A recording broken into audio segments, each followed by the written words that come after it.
Salut à tous et bienvenue pour ce nouveau top. Tout d'abord, toute l'équipe de La Touche Manga vous souhaite une très bonne année pleine de bonheur et de chance. Venons-en tout de suite aux faits. Aujourd'hui, le thème de notre classement est les mascottes de manga et animés. Comme toujours, je les ai classées selon mes préférences, donc pas de rageux, please. Allez, trêve de bavardage, c'est parti.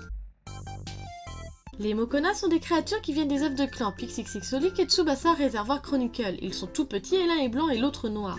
Les Mokona noirs et blancs peuvent communiquer par télépathie afin de mettre en relation les personnages des deux mangas.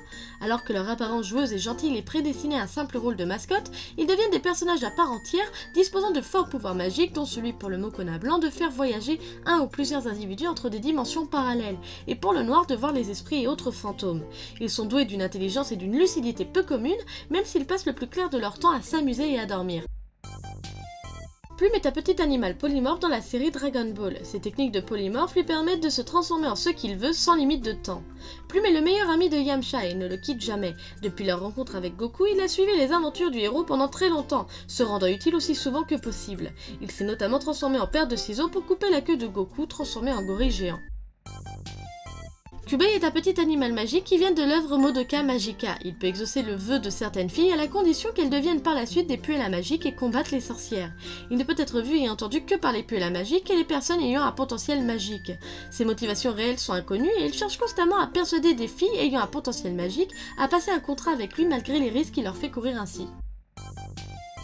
Tony Chopper est le docteur de l'équipage de pirates du chapeau de paille et c'est un mignon petit renne qui a mangé le Hito no Mi. Il est originaire de l'île de Drum, ce qui fait de lui le seul membre de l'équipage du chapeau de paille à être né sur la route de tous les périls. Il est le 6e membre de celui-ci et le 5e à se joindre à l'équipage. Chopper est un fan de barbe à papa et de rayons laser. C'est un petit chat bleu avec le ventre blanc ayant la capacité de voler et de parler. Il porte souvent un petit sac vert qui contient du poisson et un bandeau vert autour du cou. Il est le fidèle ami de Natsu et au début on pense que c'est juste une mascotte qui est là pour encourager le héros, mais pendant le manga on voit très bien que son courage est aussi grand que l'amour de la guilde Fairy Tail.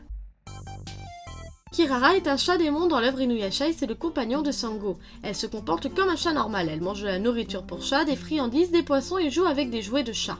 Kirara s'est montrée être très intelligente ainsi que sensible. Elle était farouchement fidèle à Sango mais avec le temps elle a montré la fidélité à tous les membres du groupe. Luna est une petite chatte qui est la gardienne des guerrières du système solaire interne dans l'œuvre Sailor Moon. Elle est originaire de la planète Mo et est douée de la parole et elle est très intelligente et pragmatique. Sa fourrure est bleu nuit puisqu'elle représente l'obscurité. Elle est envoyée en attente dans l'espace-temps par Queen Serenity pour réveiller les nouvelles incarnations des guerrières et les guider si des ennemis menaçaient la paix sur Terre. C'est elle qui donne en premier lieu les objets magiques à Sailor Moon, Sailor Mercury, Sailor Jupiter et Sailor Mars qui leur permettent de se transformer.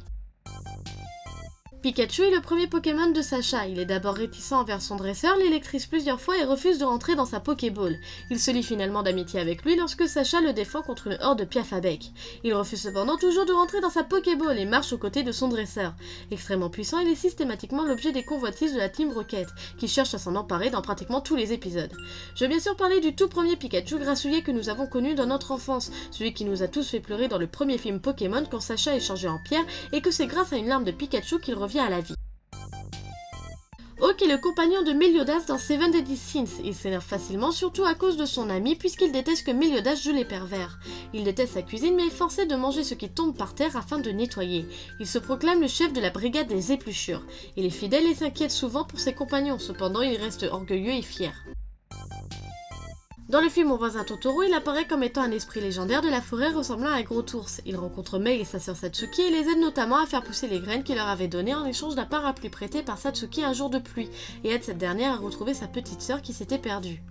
Après le succès du film, Totoro est devenu l'emblème des studios Ghibli. Voilà, ce 4e top est terminé, j'espère qu'il vous aura plu. N'hésitez pas à me dire par commentaire ce que vous en avez pensé et également à me dire quel est votre classement ou votre mascotte préférée. Pour les prochains tops, c'est vous qui choisissez. Pour cela, mettez-moi par commentaire sur quel sujet vous aimeriez un top et moi je choisirai. Ce serait cool que ce soit des thèmes intéressants et encore jamais traités, enfin, c'est à vous de choisir.